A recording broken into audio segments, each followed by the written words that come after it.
The history of tea in Japan. Hello everyone, and welcome to our story. Today, we are going to travel back in time to learn about something very special in Japan. We will learn about the history of tea. Tea is a very popular drink in Japan, and it has a very long and interesting story. It is a story about monks, warriors, and masters who all loved this simple drink. Before we begin, I have a question for you. What is your favorite thing to drink when you want to relax? Please tell me in the comments below. I would love to read your answers. Now, let's begin our story. Our story begins a very long time ago, more than 1,000 years ago. In those days, Japan was a very different country. There were no big cities with tall buildings. Most people were farmers. They lived in small villages surrounded by mountains and forests. The people of Japan at this time did not know about tea. The story of tea in Japan starts in another country, a very big country called China. In China, people had been drinking tea for a very long time. They knew that tea was a special plant.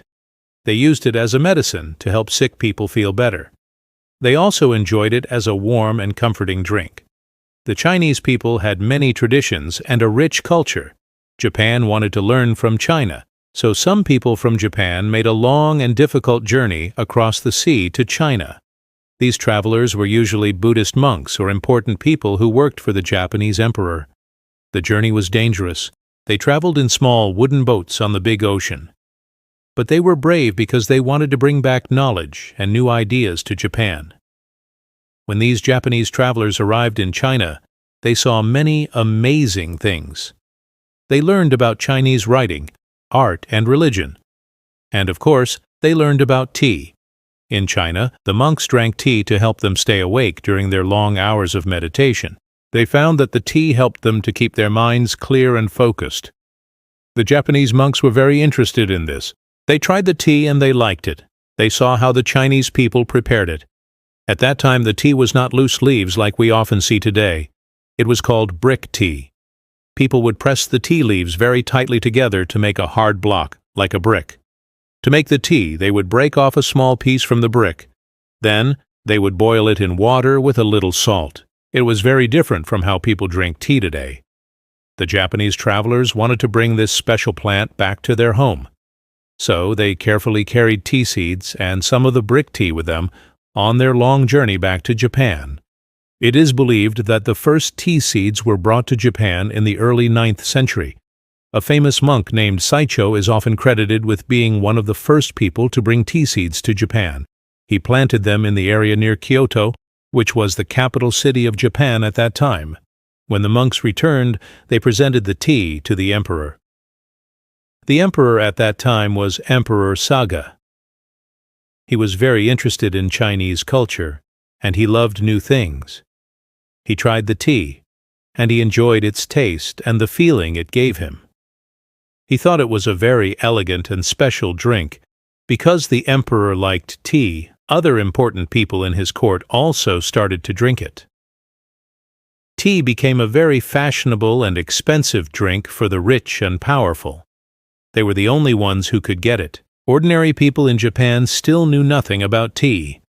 For them, it was a strange drink from a faraway land. Emperor Saga encouraged the growing of tea plants in Japan. He wanted Japan to have its own supply of this wonderful drink. So some tea gardens were started. But growing tea was difficult, and the amount of tea was very small. It remained a luxury item, something that only the highest class of people could enjoy. They drank it more like a medicine than a daily drink. After Emperor Saga, the interest in tea in Japan slowly faded. For about 300 years, tea was almost forgotten. The connection with China became weaker, and people in Japan focused on their own culture. Tea was still grown in a few places, but it was not popular anymore. It seemed like the story of tea in Japan might end there. But then, at the end of the 12th century, our story takes a very important turn. A new character enters the stage. His name was Eisai. Eisai was a Japanese Buddhist monk. He wanted to study Buddhism more deeply, so he decided to travel to China, just like the monks before him. Eisai's journey to China changed the history of tea in Japan forever. In China, He discovered a new way of making and drinking tea. This was not the old style of brick tea that was boiled in water. This was a new kind of tea. It was a fine green powder. The Chinese called it matcha. Today, we know it as matcha. To make this powdered tea, the Chinese monks would steam the tea leaves to keep them green. Then, they would dry the leaves and grind them into a very fine powder using a stone mill. To drink it, they would put a little bit of the powder into a bowl, add hot water, and then use a small bamboo whisk to mix the powder and water together. This created a bright green, foamy drink. Isai was amazed by this new form of tea. He learned that the Chinese Zen monks used matcha as part of their spiritual practice. They believed that drinking matcha was good for their health and good for their meditation. It gave them energy, but also kept their minds calm and focused. Isai became a strong believer in the power of tea. In the year 1191, Isai returned to Japan. He brought back with him new knowledge of Zen Buddhism, and he also brought back tea seeds.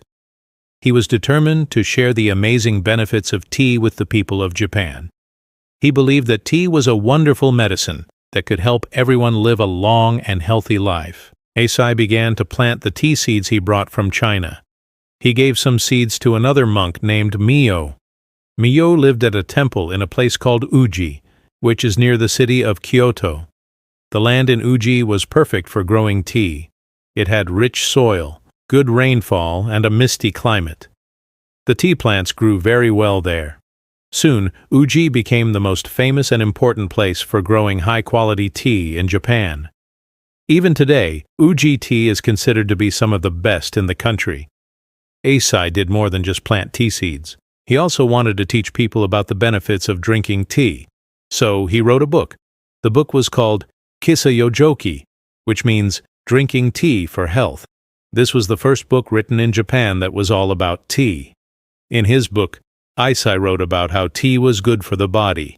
He explained how tea could help the heart, the brain, and other organs. He said that tea was a secret to living a long life. He wrote in a simple way so that many people could understand his message. There is a famous story about Isai and tea. At that time, the most powerful person in Japan was a military leader, a shogun. His name was Minamoto no Sanetomo. One day, the shogun became very sick. He had a bad headache and felt very weak.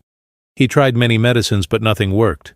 Someone told the shogun about the monk Isai and his special tea, so the shogun asked Isai to come and help him. Isai came to the shogun's palace. He prepared a bowl of matcha for the shogun.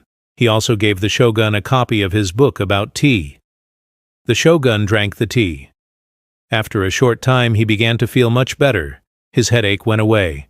The shogun was so happy and thankful. He became a strong supporter of Isai and his teachings about tea. Because of Isai and the support of the shogun, tea started to become popular again in Japan. But this time, it was different. It was not just a drink for the emperor and a few nobles. More and more people started to learn about tea. The samurai, who were the warrior class, became very interested in tea. They started to drink it regularly. As tea became more popular among the samurai, they started to have special tea gatherings. At first, these were large and noisy parties. The samurai would get together to drink tea, but they also used these parties to show off their wealth and power. They would use expensive tea bowls and utensils that were imported from China. They also played a game called tocha. In this game, the host would prepare many different kinds of tea. The guest would have to taste each tea and guess where it came from. The person who guessed correctly would win a prize. These prizes were often very expensive things like silk, armor, or swords. These tea parties were more about gambling and showing off than about quietly enjoying tea. Some people felt that this was not the right way to enjoy tea. They believed that the true spirit of tea was something much simpler and more peaceful. This was the beginning of a new way of thinking about tea. This new way was called wabi-cha. The word wabi is a very important idea in Japanese culture. It is difficult to explain in one word. It means finding beauty in simple, natural, and imperfect things. It is about a quiet and simple life, away from the stress of the world. Cha simply means tea. So, wabi-cha, was about enjoying tea in a simple, quiet, and meaningful way. One of the first people to teach this new way of tea was a man named Murata Juko. He lived in the 15th century. Juko was a Zen Buddhist monk. He believed that the big, fancy tea parties of the samurai were missing the point. He thought that a person could find peace and enlightenment in the simple act of making and drinking a bowl of tea. Juko taught that the tea room should be small and simple. He did not like the big, fancy rooms that the samurai used. He preferred a small room, like a hermit's hut in the mountains. He also taught that people should use simple Japanese-made tea utensils instead of the expensive and perfect ones from China. He saw beauty in a simple bamboo spoon or a rough-looking pottery bowl made by a local craftsman. Juko combined the practice of drinking tea with the ideas of Zen Buddhism. He is often called the father of the Japanese tea ceremony. After Murata Juko, his ideas were continued by another tea master named Takeno-ju. Ju also believed in the simple wabi-cha style. He made the tea room even smaller. He started to use everyday objects in the tea ceremony. He wanted to show that beauty can be found in ordinary things. He taught many students, and one of them would become the most famous tea master in all of Japanese history. This student's name was Senno Rikyu. He was born in the 16th century, a time of great change and conflict in Japan. Senno Rikyu learned the way of tea from Takeno-ju. He took the simple ideas of wabi-cha and perfected them. He is the person who is most responsible for creating the Japanese tea ceremony as we know it today. Senno Rikyu believed that the way of tea was a path to spiritual awakening. He taught that every movement in the tea ceremony, from cleaning the bowl to pouring the water, should be done with complete focus and care. He established 4 key principles for the tea ceremony. These principles are wa, kei, sei, and jaku. Let's talk about what these 4 words mean. The first one is wa, which means harmony. Harmony is about living peacefully with other people and with nature. In the tea room, everyone is equal.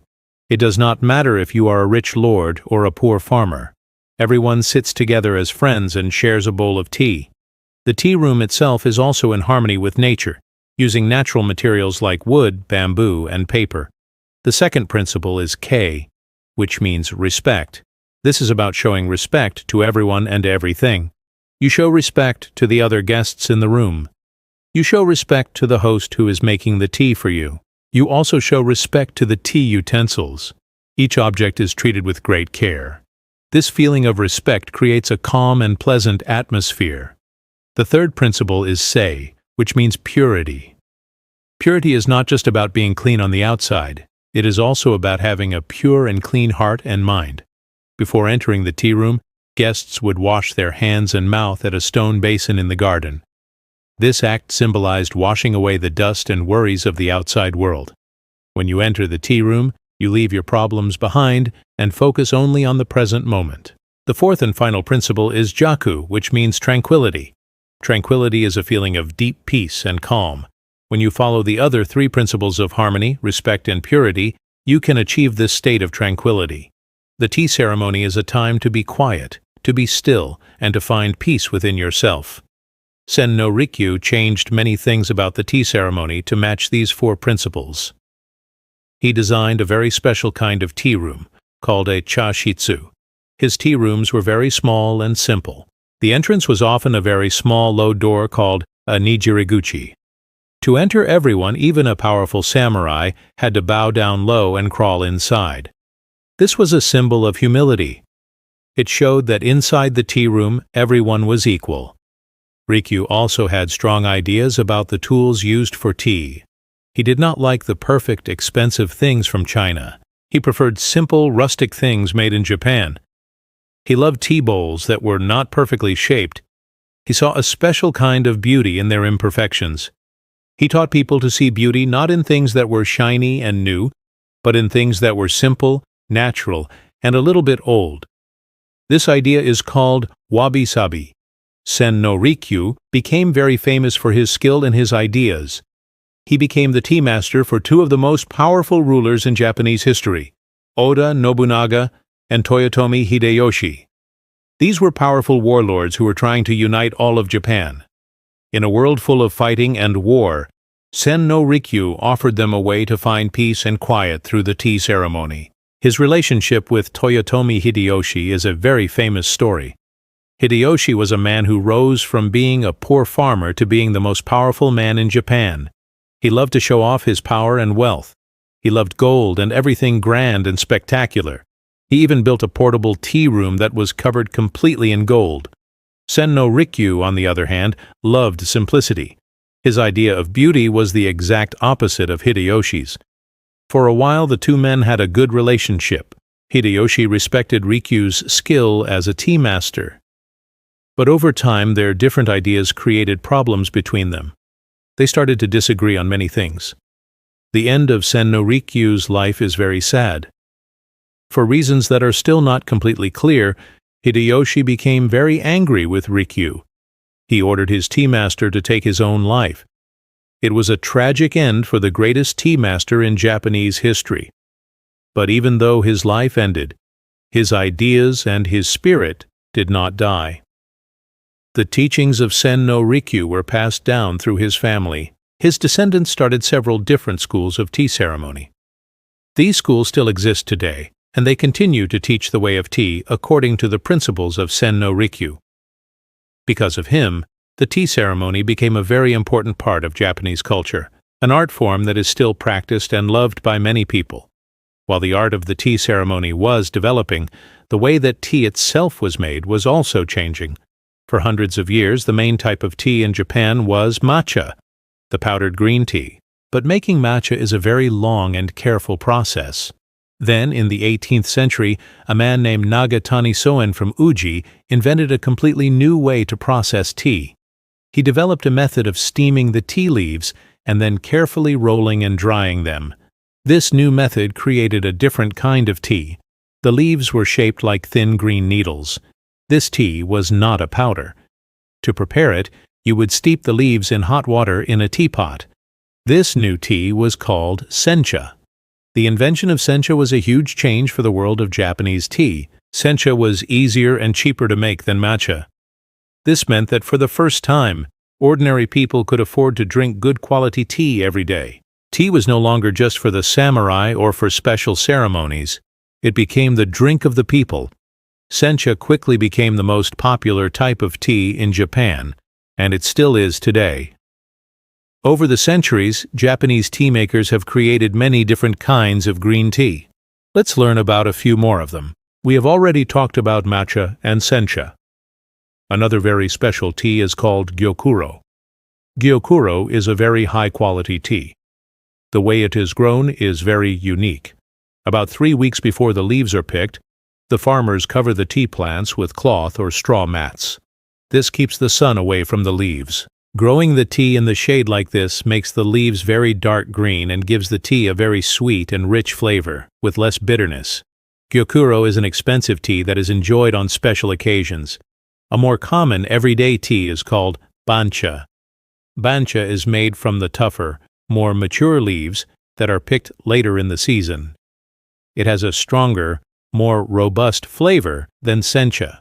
It is a simple and cheap tea that many Japanese people drink with their daily meals. There is also a type of tea called hojicha.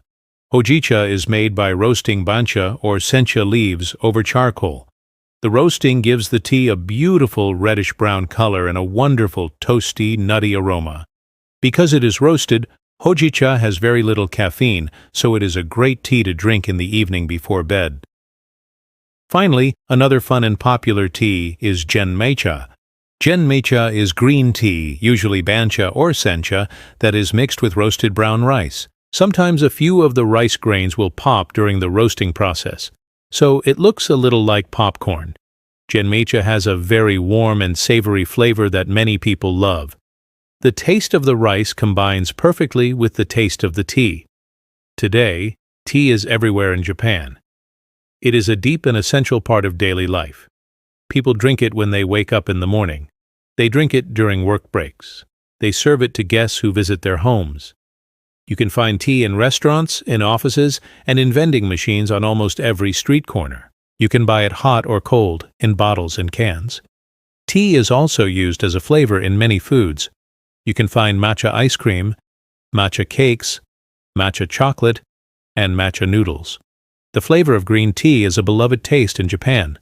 The traditional tea ceremony is also still very much alive. Many people, especially young women, take lessons to learn the proper way to perform the tea ceremony. It is a way for them to connect with their culture's history and traditions. It teaches them grace, discipline, and the importance of being present in the moment. For tourists visiting Japan, experiencing a tea ceremony is often a highlight of their trip. It offers a quiet moment of peace and a glimpse into the deep spirit of Japanese culture. The story of tea in Japan is a beautiful one. It started with a few seeds from a faraway land. It was first a medicine for monks and a luxury for emperors. Then it became a passion for warriors and a path to peace for tea masters. Finally, it became a simple, daily pleasure for all the people of Japan. It is a story that shows how a single plant can shape a country's culture, art, and way of life. It's a story about finding beauty in simplicity and peace in a simple cup of tea. Thank you for listening. If you enjoyed this story, please like this video and subscribe to our channel for more easy English stories. See you in the next video.